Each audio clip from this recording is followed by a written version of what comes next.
Bismillahirrahmanirrahim. Assalamualaikum warahmatullahi wabarakatuh.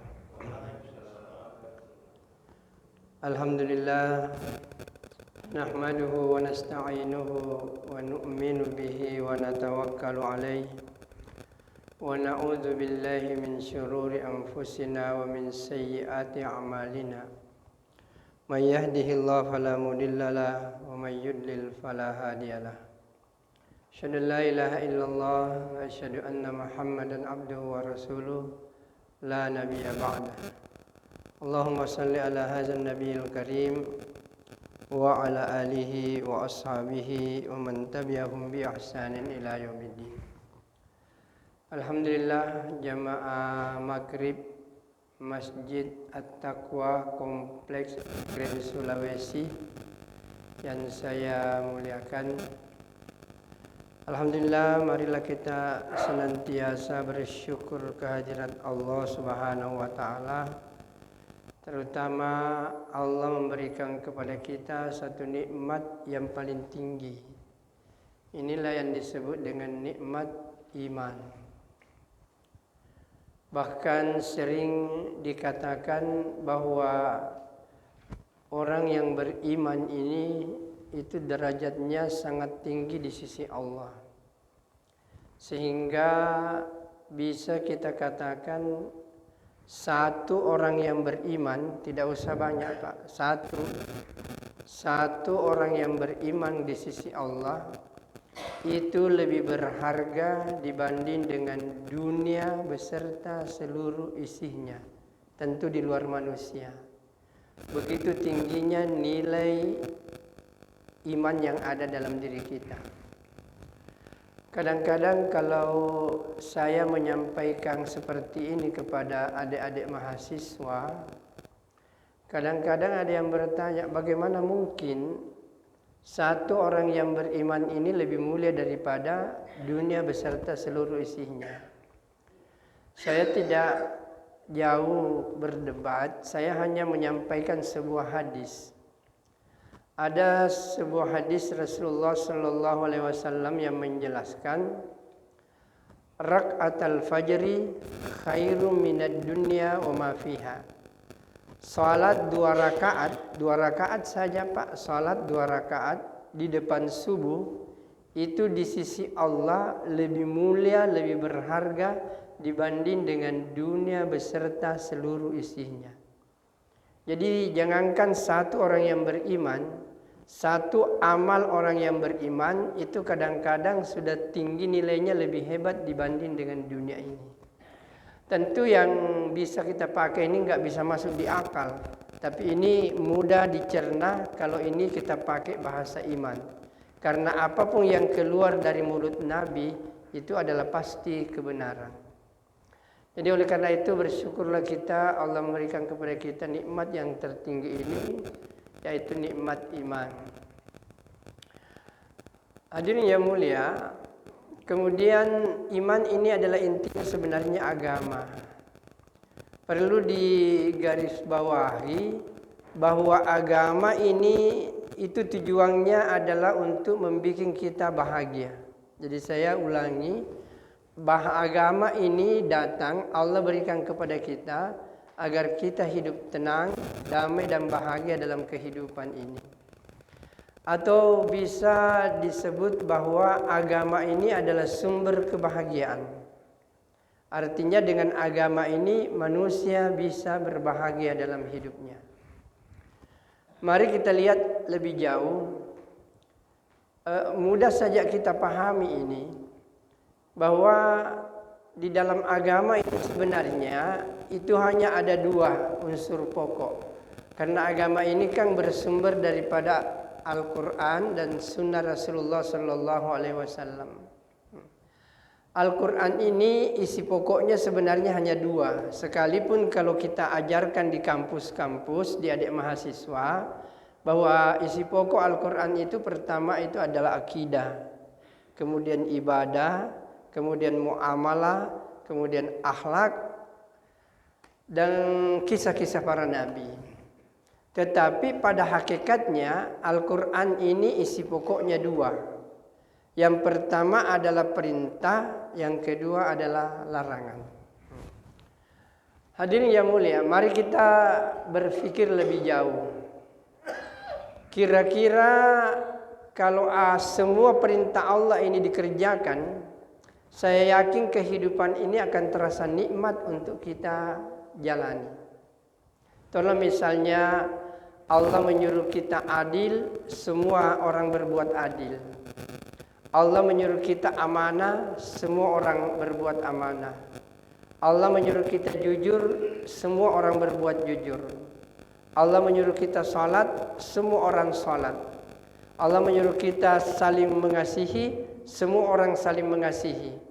Allah menyuruh kita saling tolong menolong, maka semua orang saling tolong menolong. Apabila kita hidup di masyarakat seperti ini, maka saya yakin alangkah indahnya kita hidup di tempat itu. Jadi dengan demikian bisa dikatakan bahwa agama ini adalah sumber kebahagiaan. Mari kita lihat yang kedua. Untuk kita yakin bahwa agama ini tujuannya adalah baik untuk membahagiakan kita. Larangan ini kan banyak. Coba kita bayangkan bapak-bapak, kalau Allah melarang kita mencuri, tidak ada orang yang mencuri. Allah melarang kita minum khamar, tidak ada orang yang minum khamar. Allah melarang kita berjudi, tidak ada orang yang berjudi. Allah melarang kita berzina, tidak ada orang yang berzina. Kalau kita hidup di masyarakat, di satu lingkungan, tidak ada pencuri, tidak ada minum khamar, tidak ada berjudi, tidak ada minum khamar, tidak ada berzina, maka alangkah indahnya hidup ini. Inilah agama. Jadi agama itu tujuannya adalah agar kita hidup tenang dan damai. Seandainya kita hidup di masyarakat di mana perintah Allah semua dikerjakan dan larangan Allah semua ditinggalkan, maka sebenarnya kehidupan kita di dunia ini akan terasa surga, Pak. Akan terasa surga sekalipun kita masih berada di dunia ini. Apabila semua perintah Allah ini dilakukan. Jadi inilah yang menyebabkan sehingga kita bisa mengatakan agama ini adalah sumber kebahagiaan. Tapi agama yang dimaksudkan di sini itu bukan agama yang diceramahkan, bukan agama yang diseminar internasionalkan, bukan agama yang ditablik akbarkan, tapi agama yang akan kita rasakan adalah apabila agama itu diamalkan dalam kehidupan sehari-hari. Hadirin yang mulia, untuk melihat lebih jauh kita lihat posisi manusia. Manusia ini kan makhluk dua dimensi. Ada dimensi jasmani, ada dimensi rohani. Ada unsur jasmani, ada unsur rohani. Dan keduanya ini punya kebutuhan. Jasmani punya kebutuhan, rohani pun juga punya kebutuhan. Apa yang dimaksud dengan kebutuhan? Kebutuhan adalah sesuatu kalau tidak terpenuhi pasti membuat kita susah, Pak. Itulah kebutuhan. Taruhlah misalnya lapar, ada orang lapar, kamu butuh makan. Kalau dia tidak makan, dia akan pasti susah itu. Inilah yang disebut dengan kebutuhan. Orang haus, dia butuh minum. Kalau dia tidak minum, pasti akan susah. Maka inilah yang disebut dengan kebutuhan. Tapi kebutuhan seperti ini, inilah yang disebut dengan kebutuhan fisik. Jadi kebutuhan itu adalah sesuatu yang harus dipenuhi. Dan kapan tidak terpenuhi, maka membuat kita susah. Kalau kebutuhan fisik tidak terpenuhi, maka fisik akan menderita. Tapi kalau kebutuhan rohani tidak terpenuhi, maka rohani akan menderita.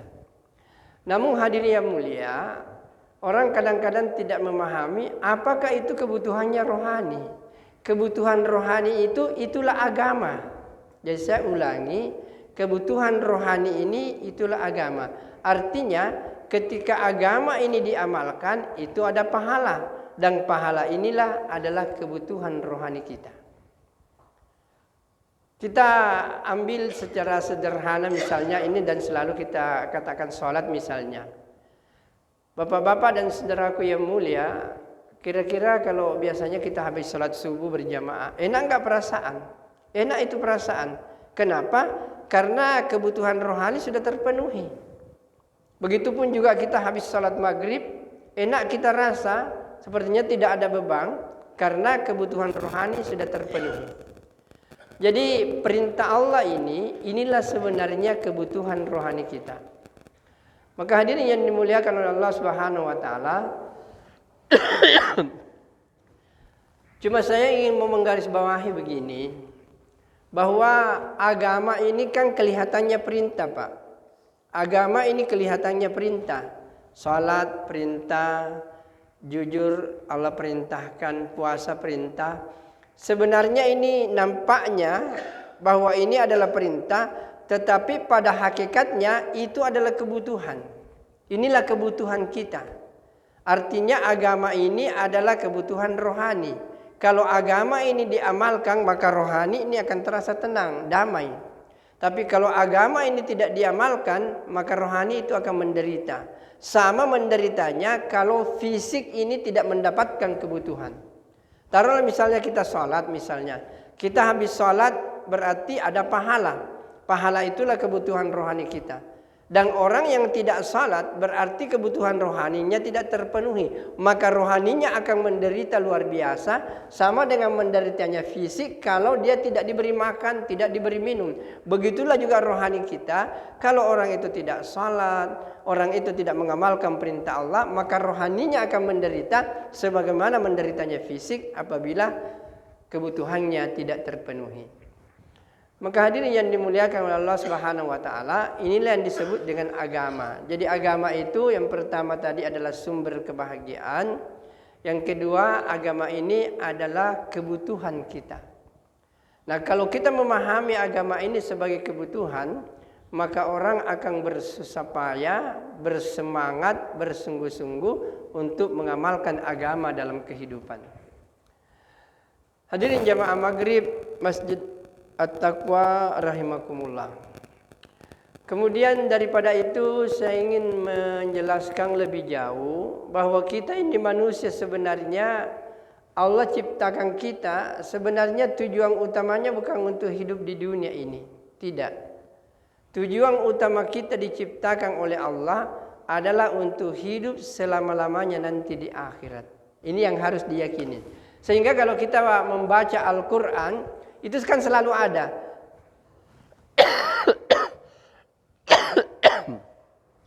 Selalu ada itu. Yu'minuna billahi wal yaumil akhir. Itu selalu dua berdampingan itu. Beriman kepada Allah dan beriman kepada hari akhir.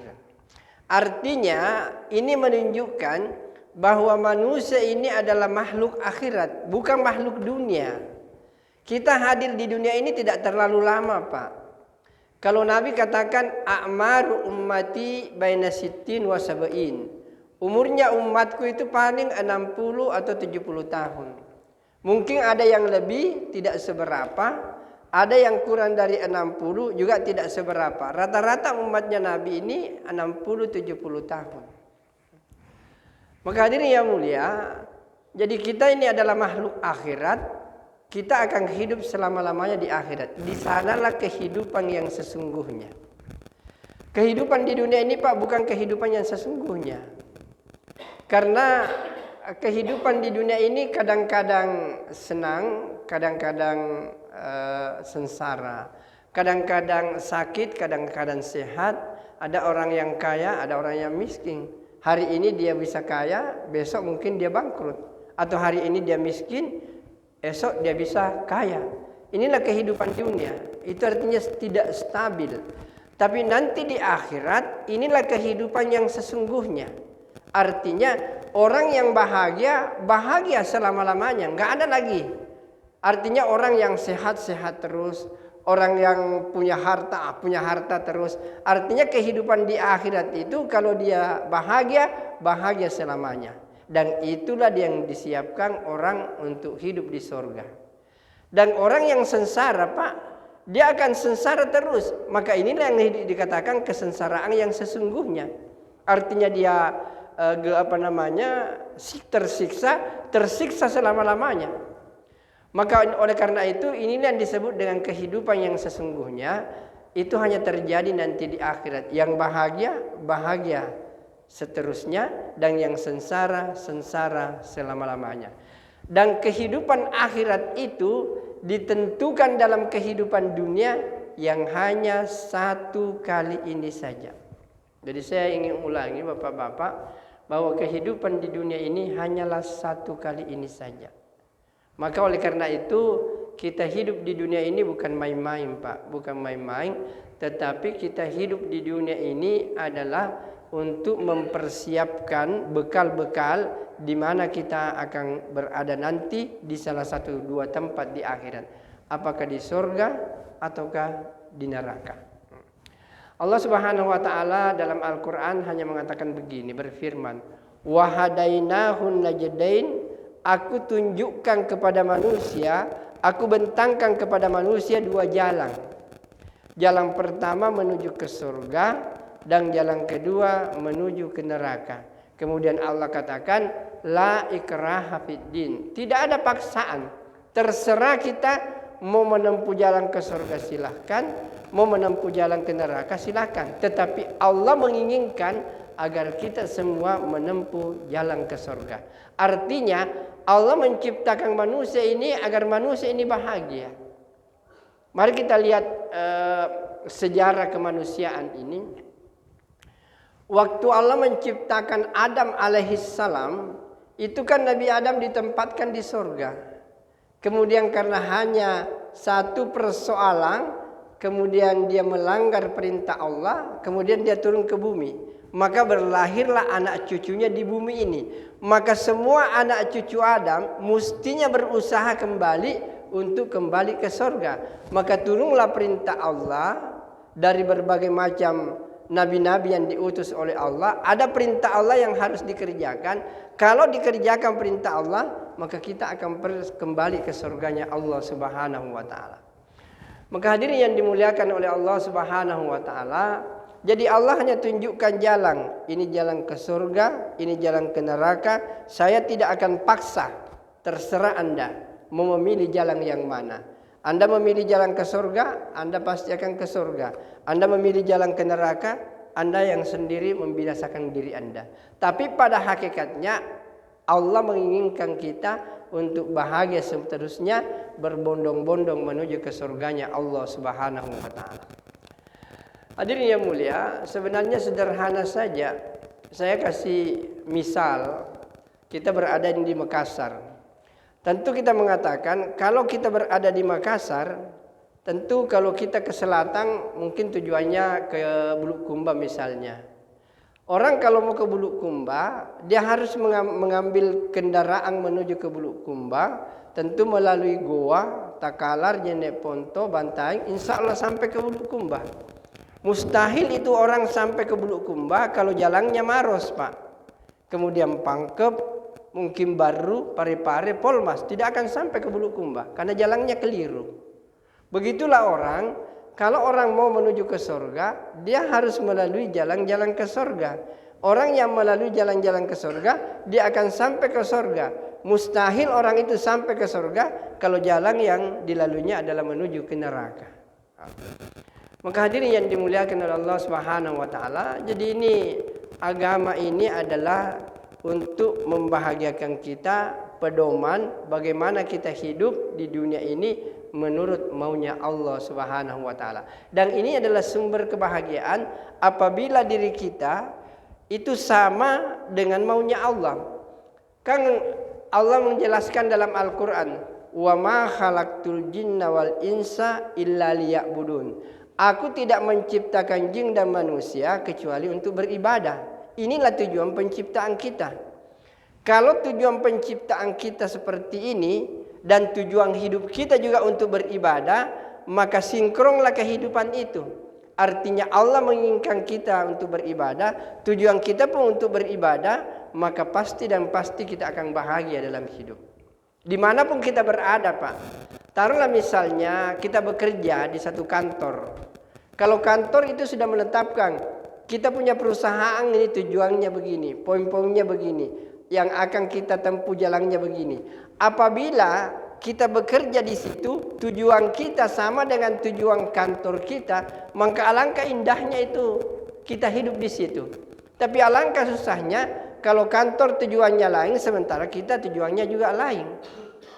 Maka demikian juga dalam kehidupan ini, apabila seorang Muslim atau seorang manusia tujuan hidupnya sama dengan tujuan penciptaannya, maka dia akan berbahagia dalam kehidupan ini. Maka ini yang dimuliakan oleh Allah Subhanahu wa taala, inilah yang disebut dengan agama, Pak. Jadi agama ini adalah sumber kebahagiaan, sumber ketenangan, dia adalah kebutuhan kita. Dan agama inilah yang dibawa oleh junjungan kita Nabiullah Muhammad sallallahu alaihi wasallam yang diperjuangkan Pak siang dan malam. Dengan kerja keras ini gimana agama ini wujud di dalam hati-hati orang. Maka oleh karena itu Bapak-bapak dan saudaraku yang mulia, kita bersyukur Pak. Kita sudah bisa sholat, Bapak bisa sholat berjamaah. Apalagi sholat berjamaah ini kan luar biasa nilainya Pak. Cuma masalah sekarang ini bukan orang itu tidak mengerti agama Pak. Tapi tidak ada kekuatan untuk mengamalkan ini agama. Rektor Al-Azhar University di Kairo, beliau katakan begini, Al-mushkilatul yawm laysa mushkilatu fahmid din, walakinnal mushkilatut tatbiq. Problema yang kita hadapi sekarang ini bukan karena orang Pak tidak mengerti agama. Banyak sekali ahli agama sekarang. Ahli tafsir banyak, ahli hadis banyak, ahli fikih banyak. Tetapi problema yang kita hadapi sekarang ini, ketidakmampuan manusia mengamalkan apa yang dia tahu. Artinya dia tahu tapi dia tidak ada kekuatan untuk mengamalkan. Nah, inilah yang disebut dengan iman Pak. Jadi iman ini sebenarnya kekuatan yang tidak nampak yang mendorong kita untuk mengamalkan ini agama. Semakin kuat ini iman, maka semakin kuat kita ini mengamalkan agama. Jadi iman inilah yang menentukan, dan iman ini daya pendorong kita untuk mengamalkan ini agama. Dan di sinilah lemahnya kita sekarang ini, tidak yakin dengan janji-janji Allah dan janji-janji Rasulullah sallallahu alaihi wasallam. Maka hadirin yang dimuliakan oleh Allah Subhanahu wa taala, maka kalau kita lihat sejarah Nabi Pak, itu kan ada dua periode. Ada periode Mekah, ada periode Madinah. Di Mekah itu belum ada ketentuan seperti yang kita tahu sekarang Pak. Belum ada salat, belum ada puasa, belum ada haji dan lain sebagainya. Salat itu, perintah salat nanti turun kepada Nabi itu tahun ke-11 Hijrah. Kira-kira 1 tahun atau 2 tahun sebelum Nabi hijrah ke Madinah, itu baru turun salat.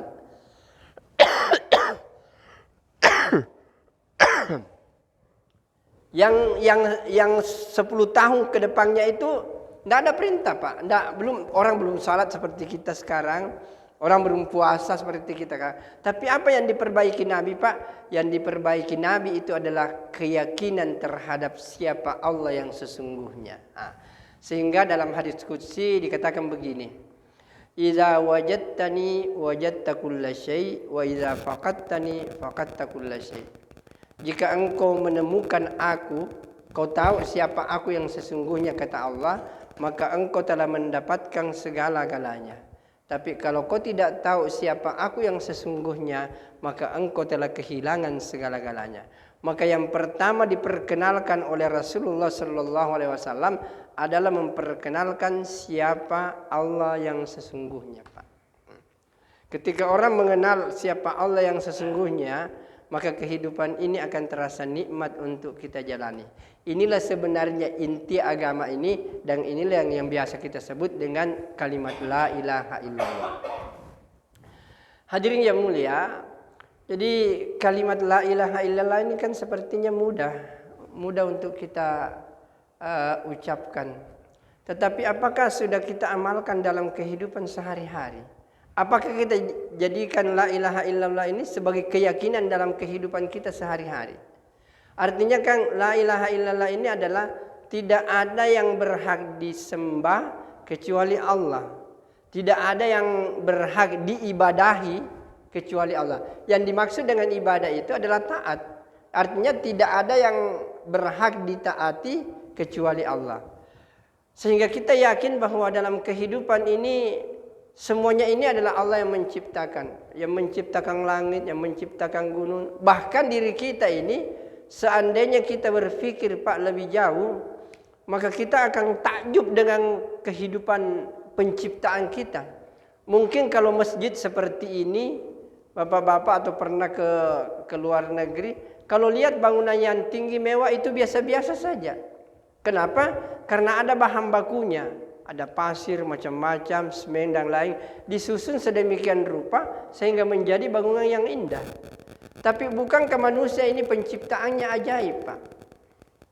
Allah dalam Al-Quran dikatakan begini, aku menciptakan manusia dalam keadaan gelap, berlapis-lapis gelap. Karena menurut penelitian ilmu pengetahuan, bahwa tempat yang paling tersembunyi di dalam perut perempuan itulah namanya rahim. Dan rahim inilah, disitulah Allah menciptakan manusia dalam keadaan gelap, berlapis-lapis gelap, Pak. Bayangkan. Dan penciptaan manusia kan ini ajaib, Pak. Di dalam kegelapan Allah ciptakan, dan sumber manusia ini kan dari sperma, dari air. Kemudian dari air berubah menjadi darah, dari darah berubah menjadi daging. Kemudian berbentuk manusia. Setelah 4 bulan baru Allah turunkan roh, Pak. Fayamfuhu fihi ruh. Bukankah ini keajaiban, Pak? Manusia dari setetes air berproses di dalam perut, keluar seperti kita, bisa jalan, bisa melihat, ada yang bisa main bola dan lain sebagainya. Ini adalah keajaiban luar biasa. Dan tahukah kita sekarang ini berapa manusia, Pak, lahir di dunia ini? 1 hari. Itu paling sedikit itu 1 hari, Pak, 1 juta lebih itu orang lahir di dunia ini. Paling sedikit itu. Karena coba bayangkan, penduduk dunia sekarang ini sekitar 7 miliar, Pak, lebih. Taruhlah usia produktif 3 juta atau 1 juta pasang 1 miliar. Jadi kalau 1 miliar orang lahir dalam 1 tahun, bagi Pak, 1 miliar dalam 1 tahun, bagi 360 hari, bisa dikatakan 1 hari itu lahir 2 juta sampai 3 juta orang di seluruh dunia. Jadi hari ini berapa Allah ciptakan mata, berapa Allah ciptakan jantung, berapa Allah ciptakan paru-paru, berapa Allah ciptakan ginjal. Luar biasa ini banyaknya, Pak. Dan Allah ciptakan manusia ini dalam kegelapan, tidak ada lampu, Pak. Manusia bisa bikin masjid, bisa bikin apa kalau ada cahaya. Tapi Allah menciptakan manusia ini, Pak, tidak ada cahaya tapi sempurna luar biasa. Matanya tepat, kemudian anggota tubuhnya luar biasa, Pak. Pernahkah kita berpikir, Pak, bahwa saya biasanya kalau di mahasiswa, saya masih mengatakan, tolonglah, coba kau perhatikan, mari kita perhatikan diri kita masing-masing. Ini Allah tempatkan mata di sini, Pak. Mata tempatnya di sini. Mari kita berpikir baik-baik. Kira-kira seandainya Allah mengizinkan kita untuk memindahkan ini mata, kira-kira ada nggak tempatnya mata yang lebih hebat dibanding dengan tempatnya yang sekarang? Kira-kira kita mau pindahkan kemana, Pak? Kadang-kadang kalau ada mahasiswa itu, kadang-kadang kalau saya ustaz mungkin bagus, kalau saya simpang mata saya di telunjuk, enak saya lihat. Kadang bahkan ada mengatakan saya simpang 1 di depan, 1 di belakang. Kalau saya naik motor nggak perlu lagi balik-balik, 1 di belakang, 1 di depan. Tapi Anda akan susah. Bagaimana caranya tidur? Kalau Anda tidur tertindih mata, luar biasa. Jadi yang mulia, sebenarnya struktur tubuh kita ini kalau kita mau pikir, Pak, luar biasa. Ini tempatnya mata, inilah tempat yang paling strategis. Tidak ada lagi tempat yang lebih hebat daripada tempatnya yang sekarang. Sehingga Allah katakan, laqad khalaqnal insana fi ahsani taqwim. Aku menciptakan manusia ini dengan sebaik-baik bentuk. Dan perlu diingat, Pak, bentuk manusia ini yang demikian hebat sebaik-baik bentuk, itu tujuannya untuk melaksanakan sebaik-baik amal.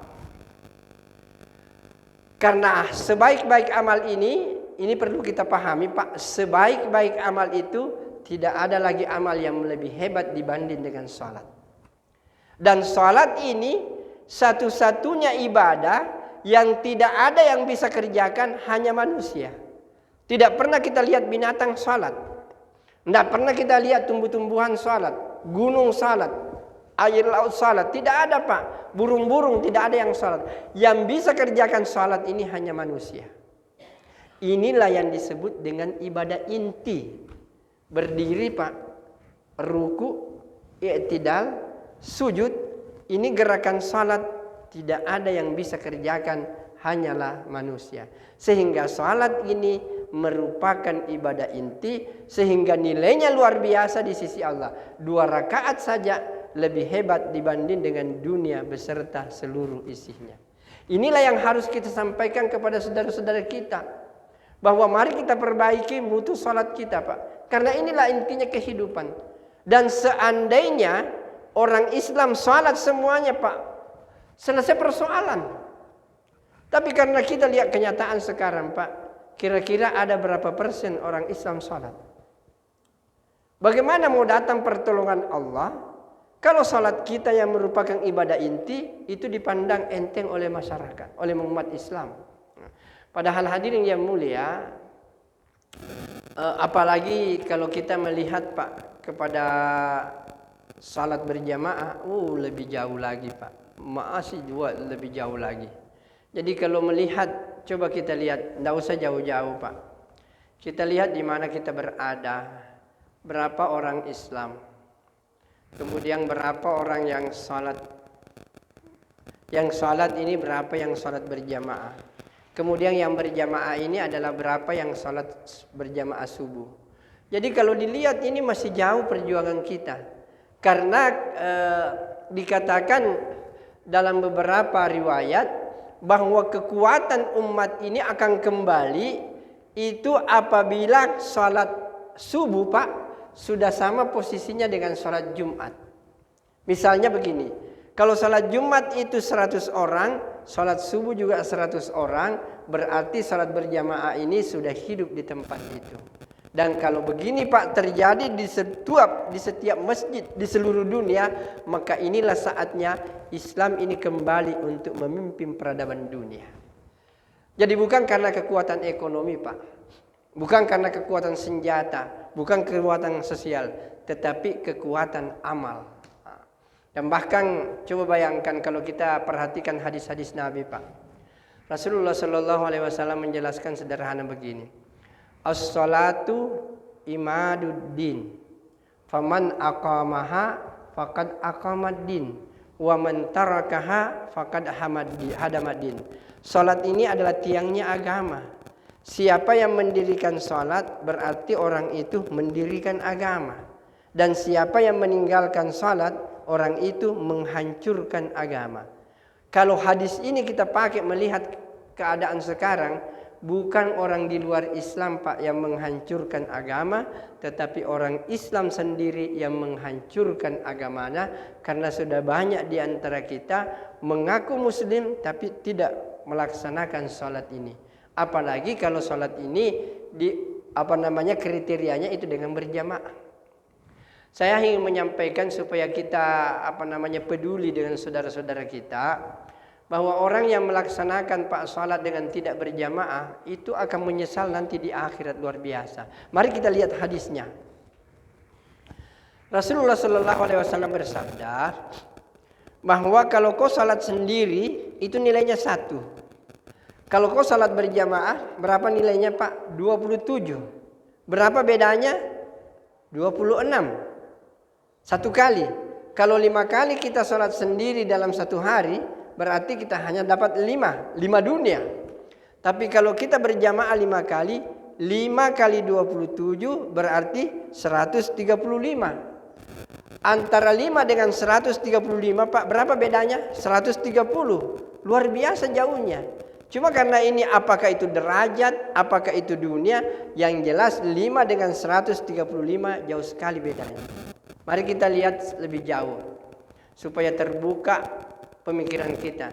Seandainya ini berupa uang Pak, bahwa orang yang sholat sendiri dapat 1 juta rupiah, yang berjamaah dapat 27. Kira-kira terbuka pikirannya Pak? Yang 1 juta dengan 27 juta bedanya 26 juta. Sudah mulai penyesalan itu. Kalau dia dapat sholat berjamaah 5 kali dapat 135 juta. Kalau dia tidak salat sendiri saja dapat 5 juta. Berarti antara 5 juta dengan 135 juta, saya yakin Pak luar biasa yang menyesalnya itu orang. Itu kalau satu hari. Kalau satu bulan Pak. Orang yang salat sendiri 5 kali 30 hanya dapat 150 juta. Tapi orang yang berjamaah 30 kali 135 juta, berapa dia dapat Pak? 4 miliar lebih. 4 miliar 500 juta.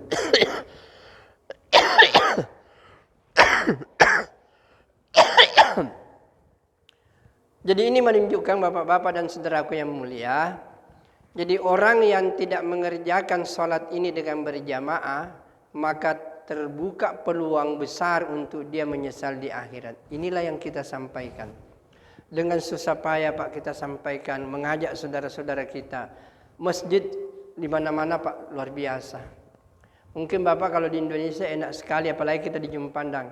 Mungkin Bapak yang pernah ke Singapura, alangkah susahnya Pak cari masjid untuk sholat itu. Kalau saya tidak salah mungkin di Singapura masjid yang bisa kita mudah temui cuma 2 saja. Yang lainnya di plate-plate saja. Tapi kita Allahu Akbar. Cuman di sana itu hebatnya, sekalipun di plate-plate itu sekarang ini perkembangan Islam Pak luar biasa di dunia barat itu. Bahkan kemarin itu saya lihat bahwa tempat di mana pendeta itu bakar Al-Quran, maka ada orang kaya dari Timur Tengah itu mewakafkan hartanya bahwa di tempat ini Al-Quran dibakar, maka di tempat ini masjid aku akan bangun berapapun biaya yang diperlukan. Jadi hadirin yang mulia, jadi kalau di negara-negara barat Pak, tidak usah jauh-jauh dari Singapura, setengah mati itu kita cari masjid. Tapi anehnya sebelum azan dikumandangkan Pak, masjid itu penuh dengan jemaah. Sementara kita di Indonesia, nauzubillah Pak, azan sudah berkumandang, masjid masih sunyi Pak. Jangankan itu, Jumat saja, Allahu Akbar. Tadi saya sudah sampaikan di khutbah itu, bahwa salah satu kekeliruan terbesar umat sekarang ini, khususnya di hari Jumat, itu kadang-kadang banyak yang nanti masuk ke masjid setelah orang mau qamat. Orang itu Pak tidak dapat apa-apa, karena ada hadis Nabi mengatakan, apabila hari Jumat datang, maka bergegaslah pergi ke masjid. Karena apabila khatib sudah mulai khutbahnya, dia sudah mengatakan, innal hamdalillah atau alhamdulillah, maka buku catatan amal itu sudah ditutup itu. Dan orang yang datang ke masjid setelah khatib berkhutbah, maka sholat Jumatnya sah tetapi tidak memperoleh pahala apa-apa. Dan ini banyak kejadian Pak. Bukan hanya di kota, di kampung pun juga begitu. Ini problema besar umat sekarang ini. Tidak memperhatikan yang namanya kualitas sholat ini. Dan kalau ini Pak sholat tidak terabaikan, susah untuk memperbaiki keadaan. Dan hadirin yang mulia, sebagai penjelasan terakhir bahwa Allah tidak mungkin Pak lupa, Allah tidak mungkin keliru. Allah katakan dalam Al-Quran, innas salata tanha anil fahsya'i wal munkar. Kalau kita mau memperbaiki keadaan Pak sederhana saja, mari kita bersungguh-sungguh bersama-sama untuk memakmurkan masjid kita, menciptakan keluarga kita salat, menciptakan keluarga kita jujur dan lain sebagainya. Sebagai penutup saya ingin hanya menyampaikan sederhana begini, sehingga kita yakin bahwa dengan agama ini kita akan bahagia, kita akan tenang. Tadi kita katakan bahwa agama itu perintah, intinya adalah salat. Mari kita cari satu rumah, perhatikan baik-baik. Kalau kita temukan ada rumah, suaminya salat, istrinya salat, anak-anaknya salat semuanya, maka kalau kita temukan seperti ini Pak rumah, maka yakin dan percaya rumah itu pasti hidup tenang, bahagia dan damai, sekalipun hidup di bawah garis kemiskinan. Maka inilah pentingnya ini salat. Dan bahkan kalau orang tidak salat Pak, sekalipun hartanya satu dunia, itu tidak ada nilainya di sisi Allah.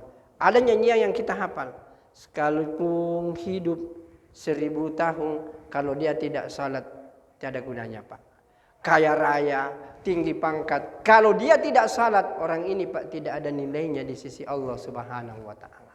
Maka inilah pentingnya kita salat, bagaimana anak-anak kita, istri kita, cucu-cucu kita, intinya bagaimana dia menegakkan salat. Kemudian yang kedua, ini adalah larangan Allah dan ini selalu saya sampaikan, kita dilarang untuk berdusta dan berbohong. Alangkah indahnya hidup ini Pak kalau tidak ada berbohong. Cari satu rumah saja. Apabila istri tidak berbohong kepada suami, suami tidak berbohong kepada istri, orang tua jujur kepada anak-anak, anak-anak jujur kepada orang tua. Maka kalau kita temukan rumah tangga seperti ini atau rumah tangga kita seperti ini, maka yakin dan percaya Pak, rumah tangga itu pasti hidup tenang, bahagia dan damai sekalipun hidup di bawah garis kemiskinan. Maka inilah yang harus kita usahakan, bagaimana agama itu hidup di dalam rumah tangga kita, dan itulah perlu diperjuangkan. Dan sekarang ini kita bersyukur Pak, kita sudah salat berjamaah, tapi betapa banyaknya saudara kita yang belum melaksanakan. Perlu ada usaha Pak. Sedangkan kita datangi rumah mereka untuk memanggil salat berjamaah, belum tentu dia datang. Apalagi kalau tidak ada usaha untuk memanggil Pak. Maka hadirin yang dimuliakan oleh Allah Subhanahu wa taala, inilah dakwah yang sesungguhnya Pak, yaitu dakwah dari rumah ke rumah, dari pintu ke pintu, menyampaikan kepada saudara-saudara kita bahwa sumber kebahagiaan hanyalah agama, tapi agama yang dikehendaki di sini bukan agama yang ditakbir akbarkan, bukan agama yang diseminarkan, bukan agama yang didiskusikan, tapi agama yang akan memberikan ketenangan adalah agama yang diamalkan. Terutama menghidupkan yang namanya salat berjamaah. Salat berjamaah Pak ini tinggi sekali pahalanya. Tapi ada yang lebih tinggi daripada itu adalah mengajak orang lain untuk salat berjamaah. Maka pahalanya pasti lebih tinggi lagi. Mudah-mudahan Allah Subhanahu wa taala memberikan keyakinan kepada kita, keteguhan kepada kita bahwa kalau agama ini kita amalkan, maka kita akan hidup bahagia di dunia dan bahagia di akhirat. Mari kita tutup dengan doa kepada majelis. Subhanakallahumma wa bihamdika asyhadu an la ilaha illa anta astaghfiruka wa atubu ilaik. Assalamualaikum warahmatullahi wabarakatuh.